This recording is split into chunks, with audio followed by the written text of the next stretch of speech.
Let's look at one more example finding the derivative using a four-step process. This time our function is going to look a little bit different. This time our function is g of x equals 1 over x plus 2. So I'm going to work my way through this, try and find g prime of x using those four steps. So step 1, I want to find g of x plus h. And I'm going to look at my function g of x and take out that x and replace it with x plus h. So I'll have 1 over x plus h plus 2. And in this case, nothing more I can do to simplify that. It is what it is. So, okay, we'll move on to step 2 then. Step 2, I want to take what I found in step 1, g of x plus h, minus my original g of x. So 1 over x plus h plus 2 minus my original function g of x, which was 1 over x plus 2. Now we're going to run into a little bit of trouble here because I want to subtract these two. I'd really like to simplify these if I can, but I don't have a common denominator. And as much as you would like, I can't just add in like a little plus h to that second fraction. What I'm going to have to do is multiply the left-hand term by x plus 2 over x plus 2. In the right-hand term, I'm going to have to multiply that by x plus h plus 2 over x plus h plus 2. So I'm multiplying each term by the denominator of the other. So here, the multiplication shouldn't be too bad. 1 times x plus 2 for this part, well, that's just x plus 2. The denominator, I'll tell you, don't worry about simplifying that for right now, and you'll see why in just a few steps. I'm going to leave that as x plus 2 times x plus h plus 2 minus, here, let's see, I'm going to have 1, again, 1 times x plus h plus 2, well, that's just x plus h plus 2. Denominator, again, don't worry about simplifying that. We'll just leave that as x plus 2 times x plus h plus 2. Now be careful with this minus sign. I'm subtracting this whole term over here. I'm subtracting each term in the numerator. So I'm going to do something similar to what I did the first time I found a derivative, is I'm going to change that to a minus and then change the signs on the terms that follow after. Parentheses would also be helpful here. But we'll see, here I've got an x plus negative x. Well, those two cancel. I've got a 2 plus negative 2. Well, again, those two cancel.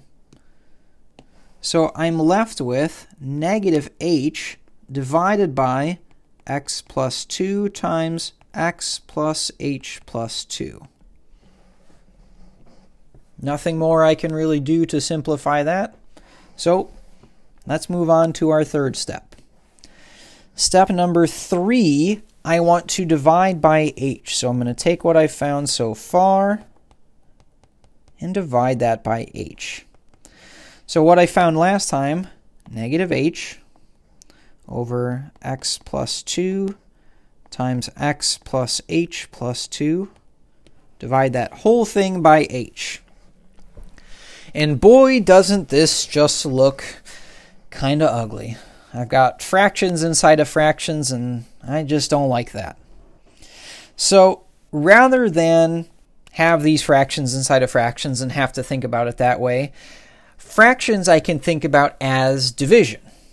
So I can really think about this as dividing this whole big numerator by h, or dividing by h over 1, if I want to think about that as a fraction. If I want to divide by a fraction, that is the same thing as multiplying by the reciprocal. So I'm going to multiply both the numerator and the denominator by 1 over h. And in my numerator, Now at this point, I've got an h in my numerator. I've got an h in my denominator. Well, those two are going to cancel. So I'm left with -1 in my numerator all over x plus 2 times x plus h plus 2. Running out of room there. I'm almost done with this problem. Step 4, I want to take the limit as h approaches 0 of what I found back in step 3, which was this piece. -1 over x plus 2 times x plus h plus 2. Now I should be able to just plug 0 in for h without any real incident. -1 over x plus 2. I'll have x plus 2 for that other factor, so I can leave it written like that. Or if I wanted to, I could write it as -1 all over x plus 2 quantity squared. Here is my derivative g prime of x. So that one was a little bit more challenging, I think, than a polynomial. Most of the times we will be working with polynomials, but I do want you to be able to practice finding the derivative of some rational functions, of some of these functions that look like fractions, because it might make for a really good test or quiz question down the road. Part B says write the equation of the tangent line when x equals -1. So let's practice something similar to what we saw in the last video. Here I want to write the equation of the tangent line.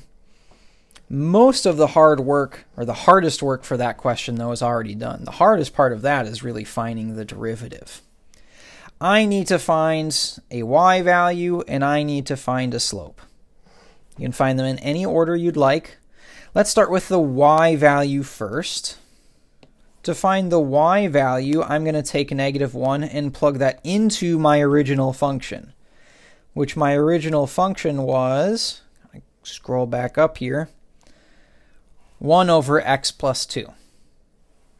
So 1 over -1 plus 2, that's 1 over 1, which would just be 1.